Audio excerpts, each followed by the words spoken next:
Perkenalkan, saya Lilis Maisaro dari Tulungagung. Terima kasih kepada Bapak Pimpinan Komisi 10, Bapak Haji Ferdi, sudah diberi kesempatan untuk bisa menyampaikan keluh kesah kami ya. Jadi kami menanyakan nasib kami. Kami mohon bantuan kepada eh, perwakilan rakyat di pusat ini supaya bisa membantu kami, terutama nasib kami P1 yang dari daerah kami tidak membuka formasi sesuai jumlah sisa P1. Jadi untuk tahun ini P1 tidak tuntas di daerah kami. Jadi kami sudah berulang kali audiensi ke dinas, ke BKD, ke Bapak Bupati, juga kami minta bantuan kepada wakil rakyat di daerah kami, tapi kami tidak mendapat kejelasan apapun. Akhirnya kami nekat berangkat ke Jakarta ke Kemendikbud. Ternyata jawaban dari Kemendikbud itu adalah bahwa daerah kami tidak mau menerima kami yang statusnya adalah P1 swasta. Jadi mereka hanya menerima P1 negeri saja. Jadi kami di daerah kami dianaktirikan P1 swasta. Jadi kami mohon bantuan karena kami bingung, kami harus mengadu ke siapa lagi. Jadi harapan kami berangkat ke sini berharap dari Komisi 10 bisa membantu daerah kami. Karena ternyata setelah kami dari Kemendikbud itu sangat shock dengan jawaban ternyata daerah kami tidak mau menerima kami P1 swasta. Akhirnya dari Jakarta, dari Kemendikbud kami kembali ke daerah kami. Setelah itu daerah kami dipertemukan oleh seseorang. Dan seseorang itu beliau menjanjikan bisa memberikan atau mengajukan formasi atas jalur lewat jalur itu nggak VIP yaitu pakai uang. Jadi mohon di cross check di daerah kami. Jadi masih ada permainan seperti itu, pakai uang, terus titipan orang dalam. Jadi mohon cross check di daerah kami. Kemarin sempat disampaikan di up di sini oleh Bu Anissa ya tentang yang saya ceritakan ini.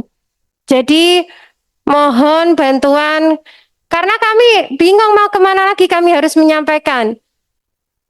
Karena di daerah kami ketika kami berjuang itu ya itu tadi jawabannya intinya harus lewat itu tadi.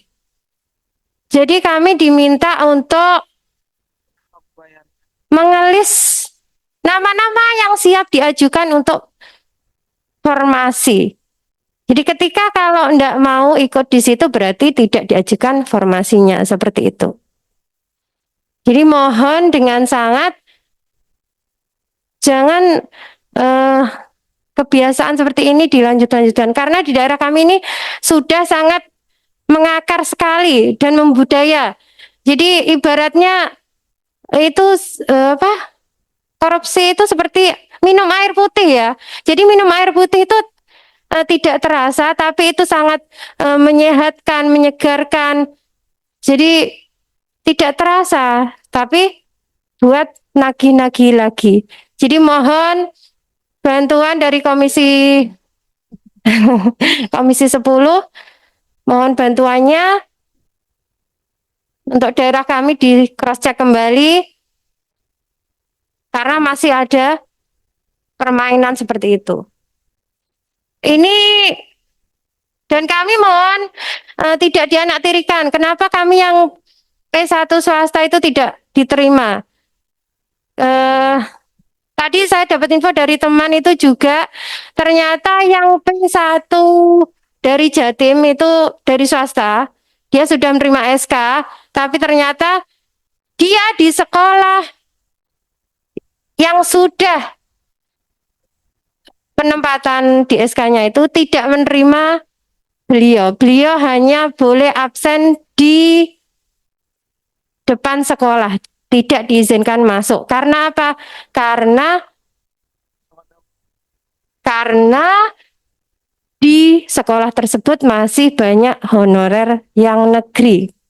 Jadi beliau walaupun sudah mendapat SK, tapi beliau tidak bisa masuk ke dalam sekolah penempatan tersebut.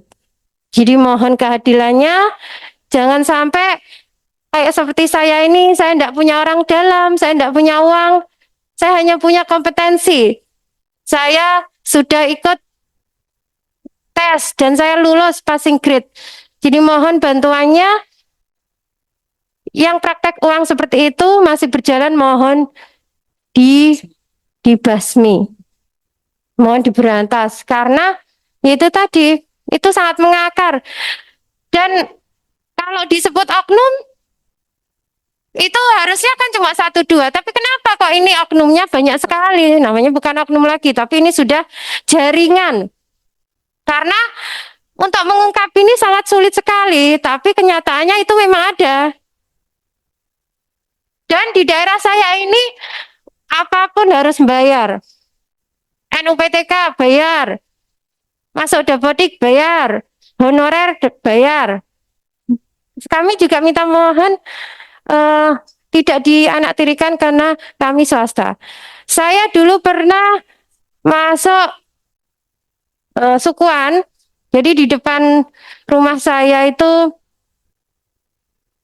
SD negeri. Saya masuk ke situ karena kompetensi yang saya miliki. Jadi di situ memang membutuhkan operator dan guru bahasa Inggris. Di situ nama saya tidak didaftarkan. Justru yang didaftarkan adalah anak kepala sekolah yang beliau tidak pernah hadir di situ. Dia menuliskan absen itu, SK-nya dibuat mundur. Dia tidak pernah datang, tapi SK-nya dibuat mundur sejak tahun 2005. Supaya apa? Bisa ikut, itu kan tahun 2007 itu setelah, jadi itu setelah ada pengangkatan besar-besaran ya, yang saat itu, apa namanya? Bukan, yang besar-besaran waktu zamannya Pak SBY. Apa ya? Nakes. Ya, yang sekarang tersisa menjadi K2. Ya, jadi seperti itu. Selanjutnya saya di situ akhirnya nama saya enggak dimasukkan. Akhirnya saya pindah di sekolah negeri yang lain, juga sama. Di situ saya masuk karena kompetensi, sama. Anak kepala sekolah juga sama, hanya nama saja yang berada di situ. Akhirnya saya tergeser dengan di situ zaman dulu kalau mau masuk honorer itu harus dapat rekom dari kepala dinas yang terkait.